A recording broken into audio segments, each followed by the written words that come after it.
Hi, நான் ஆகாஷ் விஜய். நீங்கள் பார்த்துட்டு இருக்கிறது டேக் ஓகே. இன்னைக்கு எபிசோடில் நம்ம ஒரு 10 டூஸ் அண்ட் டோன்ட்ஸ் பார்க்க போகிறோம். எஸ்பெஷலி ஷார்ட் ஃபிலிம் எடுக்கும்போது ஒரு ஷார்ட் ஃபிலிம் எழுதுறதுலேருந்து அதை ஷூட் பண்ணுற வரைக்கும் நிறைய கன்ஃபியூஷன்ஸ் இருக்கும். இதை இப்படி எழுதலாமா, இப்படி எழுதக்கூடாதா, எப்படி ஷூட் பண்ணணும், கேமரா ஆங்கிள் இப்படி வைக்கலாமா, வைக்கக்கூடாதா, எப்படி எடிட் பண்ணணும், என்ன சவுண்ட் ஆட் பண்ணணும், இப்படின்ற மாதிரியான நிறைய கொஷின்ஸ் வந்து மைண்டுக்குள்ளே ஓடிக்கிட்டே இருக்கும். ஆனால் ஓவர் பீரியட் ஆஃப் டைம் நீங்கள் பண்ண உங்களுக்கு அது ரொம்ப ஈஸியாகவே வந்துடும். அப்போது நம்ம ஸ்டார்டிங்கில் நம்ம என்ன விஷயங்கள் தெரிஞ்சுக்கணும், எதெல்லாம் பண்ணலாம், எதெல்லாம் பண்ணக்கூடாது அப்படின்றது தான் இன்னைக்கு வீடியோ நம்ம பார்க்க போகிறோம். வாங்க வீடியோக்குள்ளே போகலாம். ஃபர்ஸ்ட் டூ என்ன அப்படின்னு பார்த்தீங்கன்னா, ஓப்பனிங் சீனை ஆடியன்ஸை ஹூக் பண்ணுற மாதிரி வைங்க. ஃபர்ஸ்ட் சீன் எப்பயுமே ஒரு படத்துக்கு ரொம்ப ரொம்ப முக்கியம். அது படமாக இருக்கட்டும், இல்லை ஒரு யூடியூப் வீடியோவாக இருக்கட்டும், எதுவாக இருந்தாலுமே நம்ம எப்படி ஓப்பன் பண்ணுறோம் அப்படின்றது ரொம்ப முக்கியம். So first shot, first scene வந்து ரொம்ப போரிங்காக இல்லாமல் அந்த சீன்லேயே வந்து ஆடியன்ஸை எங்கேஜிங்காக நீங்கள் வந்து ஹூக் பண்ணுறதுக்கு என்னென்னலாம் பண்ண முடியுமோ அந்த விஷயத்தை ஃபர்ஸ்ட் ஷாட்லேயே வந்து நீங்கள் எஸ்டாப்ளிஷ் பண்ணணும். அப்போ தான் ஆடியன்ஸ் வந்து கதைக்குள்ளே டக்குன்னு உள்ளே வருவாங்க. இதை வெற்றிமாறன் வந்து ரொம்ப அழகாக பண்ணுவார். அவர் ஃபர்ஸ்ட் சீனே எப்பயுமே வந்து படத்தில் முக்கியமான ஒரு சீனை வச்சிடுவார்.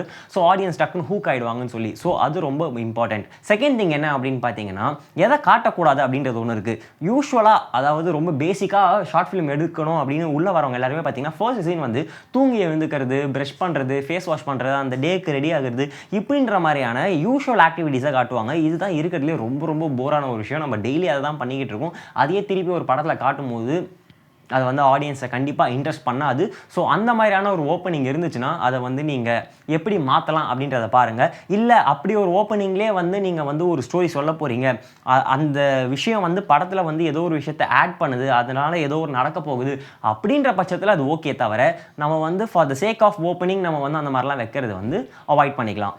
தேர்ட் டூ என்ன அப்படின்னு பார்த்தீங்கன்னா, மினிமம் எக்ஸ்போசிஷன். எக்ஸ்போசிஷன் அப்படின்றது இந்த கேரக்டரோட பேக் ஸ்டோரிஸ், ஃப்ளாஷ்பேக்ஸ், இந்த மாதிரியான விஷயங்கள்லாம் நம்ம எப்பயுமே வந்து ஒரு கேரக்டர் எஸ்டாப்ளிஷ் பண்ணும்போது அவங்கள பற்றி டீட்டெயில்டாக வந்து ஆடியன்ஸுக்கு புரிஞ்சிருக்கணும். அது இதுன்னு நான் ஏகப்பட்டது சொல்லுவேன். ஆனால் அது எல்லாமே நான் ஃபீச்சர் ஃபிலிமுக்கு தான் சொல்லியிருக்கேன். ஷார்ட் ஃபிலிம்னு வரும்போது நீங்கள் வந்து எக்ஸ்போசிஷனுக்கு ரொம்ப டைம் எடுத்துக்க முடியாது. ஏன்னா நம்ம ஒரு 8 to 10 minutes இல்லை ஒரு 15 minutesக்குள்ளே ஒரு ஸ்டோரி சொல்கிறோம் போது அந்த கேரக்டரோட எஸ்டாப்ளிஷ்மெண்ட்டுக்கு நம்மளால் வந்து ஒரு 3 to 5 minutesலாம் எடுத்துக்கிட்டு இருக்க முடியாது. ஸோ டக்குன்னு வந்து அப்படியே ஆன் த ஃப்ளோவில் நம்ம போகணும். ஸோ மினிமமாக வந்து உங்களோட அந்த எக்ஸ்போஷன் டைமை வச்சுக்கோங்க.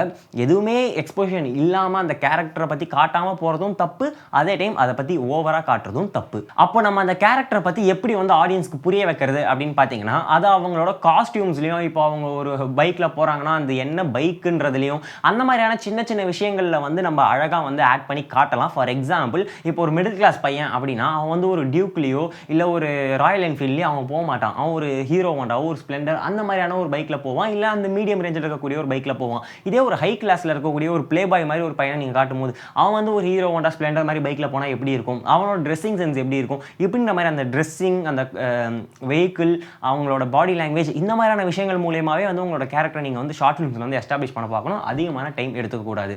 நாலாவது விஷயம் டோன்ட் என்ன அப்படின்னு பார்த்தீங்கன்னா, நம்ம டிப்ஸ் டு ரைட் டைலாக்ஸ்லேயே வந்து சொல்லியிருப்போம். ஒரு டைலாகை ஸ்டார்ட் பண்ணும்போது எப்பயுமே வந்து நம்ம நார்மலாக ஒருத்தவங்ககிட்ட பேச ஸ்டார்ட் பண்ணும்போது வந்து ஹாய் சொல்லுவோம், எப்படி இருக்கீங்கன்னு அதெல்லாம் கேட்போம். அதுக்கப்புறம் தான் வந்து நம்ம ஆக்சுவல் கண்டென்ட்டுக்குள்ளேயே போகும். ஸோ அந்த மாதிரி இல்லாமல் நம்ம படத்துக்குன்னு காட்டும்போது எடுத்த உடனே வந்து கண்டென்ட்குள்ளே போயிடணும். இந்த ஹாய், ஹலோ, பாய், இந்த மாதிரியான விஷயங்கள்லாம் இருக்கக்கூடாது. அதுக்கு சூப்பராக ஒரு லைன் சொல்லுவாங்க, என்டர் லேட் லீவ் இயர்லி அப்படின்னு சொல்லுவாங்க. சீக்கிரமாக வந்து சீனை முடிச்சிடணும், லேட்டாக வந்து சீனுக்குள்ளே என்டர் ஆகணும். 2 பேர் பேசிக்க வராங்க அப்படின்னா 2 பேர் ஒரு இடத்துக்கு வராங்க, ஹாய் அதெல்லாம் கிரீட்டிங்ஸ் எல்லாம் முடிச்சுட்டு கண்டென்ட்டை பேசுகிறாங்க, அதுக்கப்புறம் வந்து பாய் அப்படி இப்படின்னு சொல்லிட்டு கிளம்புறாங்க. ஸோ இங்கே நம்ம வந்து என்டர் லேட், அவங்க வர்றது, அவங்க ஹாய் சொல்கிறது, அதெல்லாம் நமக்கு தேவையில்லை. அவங்க கண்டென்ட் ஸ்டார்ட் பண்ணுற அந்த இடத்துலேருந்து ஸ்டார்ட் பண்ணணும். அதுக்கப்புறம் அந்த பாய் எல்லாம் சொல்கிறாங்கல்ல, அதெல்லாம் நமக்கு தேவையில்லை. அதுக்கு முன்னாடியே வந்து லீவ் இயர்லி, சீக்கிரமாக வந்து அதை முடிச்சிடணும். இப்படின்றது தான் 4வது டோன்ட். 5வது டூ சொல்கிறதுக்கு முன்னாடி ஒரு சின்ன அனௌன்ஸ்மெண்ட். நம்ம டேக் ஓகேல மெம்பர்ஷிப் பிளான் நம்ம இன்ட்ரடியூஸ் பண்ணியிருக்கோம். பேசிக், எலைட், ப்ரோ அப்படின்னு சொல்லி. அதோட பெனிஃபிட்ஸ்லாம் என்ன அப்படின்றது ஸ்க்ரீனில் இருக்கக்கூடிய அந்த ஃபோட்டோ பார்க்கும்போதே உங்களுக்கு தெரியும். ஸோ நீங்கள் வந்து எங்கள் கூட தனியாக வந்து பர்சனலைஸ்டாக வந்து ஒரு வீடியோ காலில் வந்து உங்களோட ஸ்கிரிப்ட் டிஸ்கஸ் பண்ணணும், உங்களோட எப்படி நீங்கள் ஷூட் பண்ணுறதுன்றதை பற்றிலாம் டெக்னிக்கலாக வந்து நீங்கள் பேசணும் அப்படின்னு நினச்சிங்கன்னா நீங்கள் 799 பிளான் போட்டிங்கன்னா எனக்கு கூட வந்து டேரெக்டாகவே வந்து வீடியோ காலில் நீங்கள் வந்து ஆக்சசபிளாக இருக்கலாம்.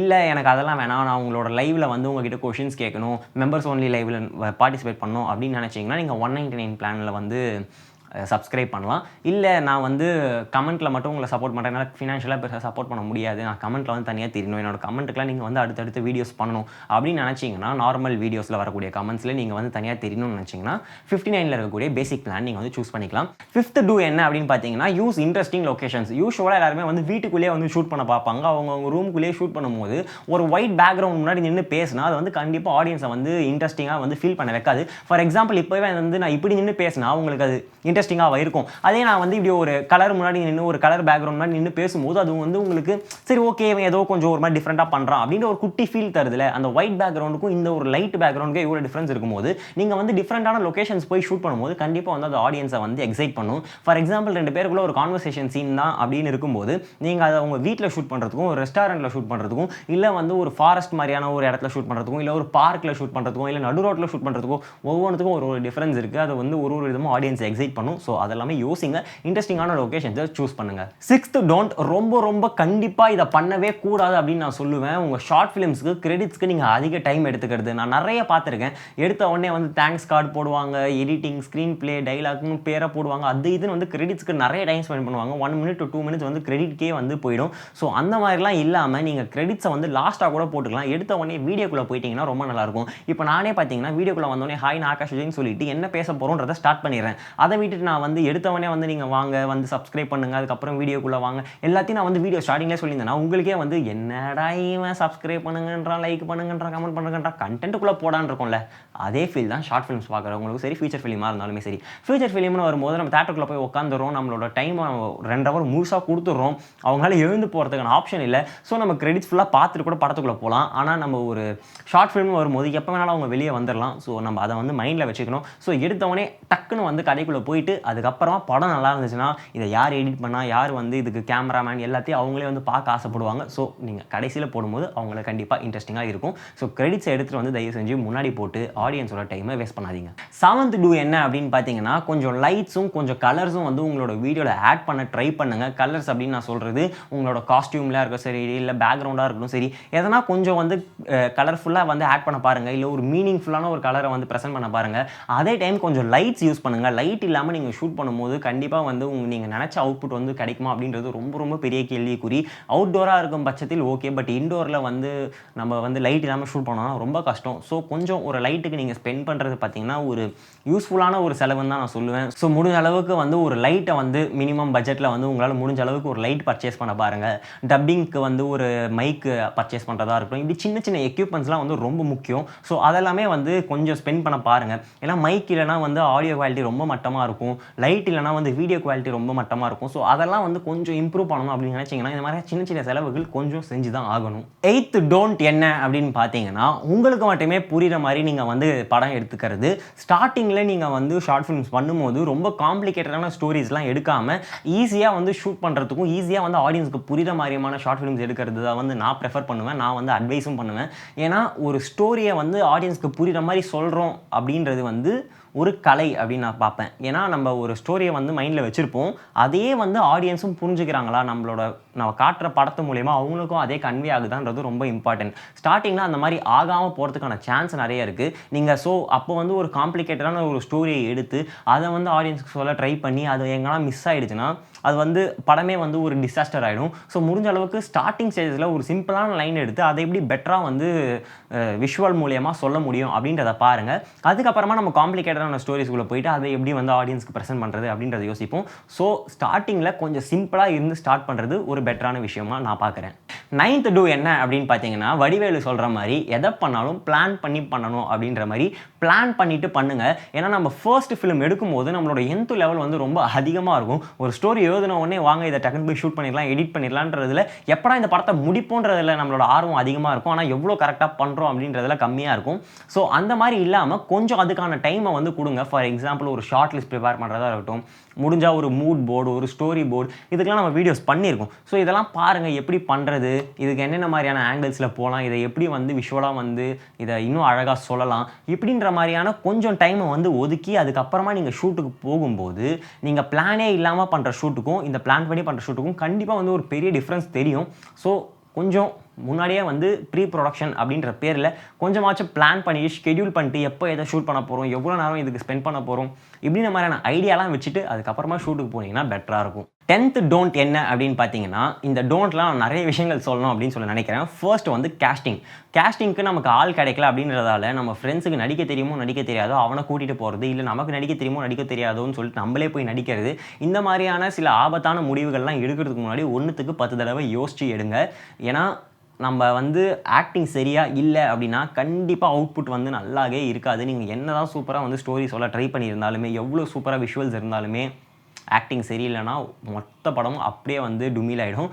ஸோ அந்த ஆக்டிங்க்கு, அந்த ஆக்டர்ஸ்க்கு, கேஸ்டிங்க்கு கொஞ்சம் வந்து டைம் ஸ்பெண்ட் பண்ணுங்கள். எங்கன்னா புதுசாக நடிக்கிறவங்கள ஆள் பிடிக்க முடியுமான்னு பாருங்கள். இல்லை உங்கள் ஃப்ரெண்ட்ஸில் யார் பெட்டரான ஆர்டிஸ்ட்டாக இருக்க முடியும் அப்படின்றத சூஸ் பண்ணுங்கள். ஸோ அதில் கொஞ்சம் வைஸாக வந்து வேலை செய்யுங்க. அது ரொம்ப ரொம்ப முக்கியமான ஒரு விஷயம். அதுக்கப்புறம் முக்கியமான டோன்ட் என்ன அப்படின்னு பார்த்தீங்கன்னா, கூட்டம் நிறைய சேர்க்காதீங்க.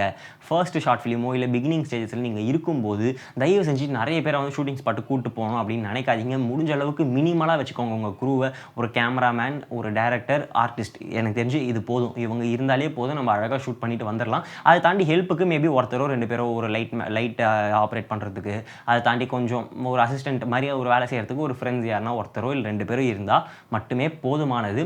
அதை தாண்டி நீங்கள் நிறைய பேரை வச்சிங்கன்னா அந்த பீப்புள் மேனேஜ்மெண்ட்டே உங்களுக்கு ரொம்ப பெரிய கஷ்டமாக போயிடும். அவங்க எல்லாரையும் அமைதியாக இருங்கன்னு சொல்கிறதா இருக்கட்டும், அவங்கள கண்ட்ரோல் பண்ணுறதா இருக்கட்டும், அதுக்கே நம்மளோட எனர்ஜி ஃபுல்லாக போயிடும். எப்படி வந்து க்ரியேட்டிவாக இந்த படத்தை வந்து எப்படி நம்ம எடுக்கிறது அப்படின்றதுல மிஸ் அவுட் ஆகிறதுக்கான சான்ஸ் வந்து நிறைய இருக்குது. ஸோ இந்த 10வது பாயிண்ட்டை தயவு செஞ்சு கொஞ்சம் ஃபாலோ பண்ணுங்கள். ஸோ இந்த நான் சொன்ன 5 டூவும் 5 டோன்ட்டும் வந்து உங்களுக்கு யூஸ்ஃபுல்லாக இருக்கும் அப்படின்னு சொல்லி நினைக்கிறேன். இந்த 5 டூ 5 டோன்ட்டில் உங்களுக்கு எதெல்லாம் வந்து நம்ம இதெல்லாம் பண்ணியிருந்தால் நம்ம வந்து நல்லா பண்ணியிருக்கலாம், இல்லை இதை பண்ணாமல் இருந்திருந்தால் நம்மளோட ஷார்ட் ஃபிலிம் நல்லா வந்திருக்கும் அப்படின்னு நீங்கள் ஃபீல் பண்ணுறீங்களோ அதுக்கு கமெண்ட்டில் சொல்லுங்கள். அதே மாதிரி இந்த மாதிரி வேறு என்னென்ன கண்டென்ட்லாம் நம்ம போடணும் நம்ம சேனல் அப்படின்னு சொல்லி நினைக்கிறீங்களோ அதையும் கமெண்ட்டில் சொல்லுங்கள். ஏன்னா நீங்கள் சொல்கிற கண்டென்ட் தான் நாங்கள் வீடியோவாக பண்ண போகிறோம். ஸோ நீங்கள் பண்ணுற கமெண்ட் எல்லாத்தையும் நாங்கள் பார்த்துக்கிட்டு தான் இருக்கோம். கமெண்ட்டில் சொல்லுங்கள். ஃபியூச்சரில் நாங்கள் அதோட வீடியோஸோட வரும். இந்த வீடியோ பிடிச்சிருந்தால் லைக் பண்ணுங்கள். மறக்காமல் டேக் ஓகேன்ற சேனலை சப்ஸ்கிரைப் பண்ணி பக்கத்தில் இருக்க பெல் ஐக்கானையும் ப்ரெஸ் பண்ணுங்கள்.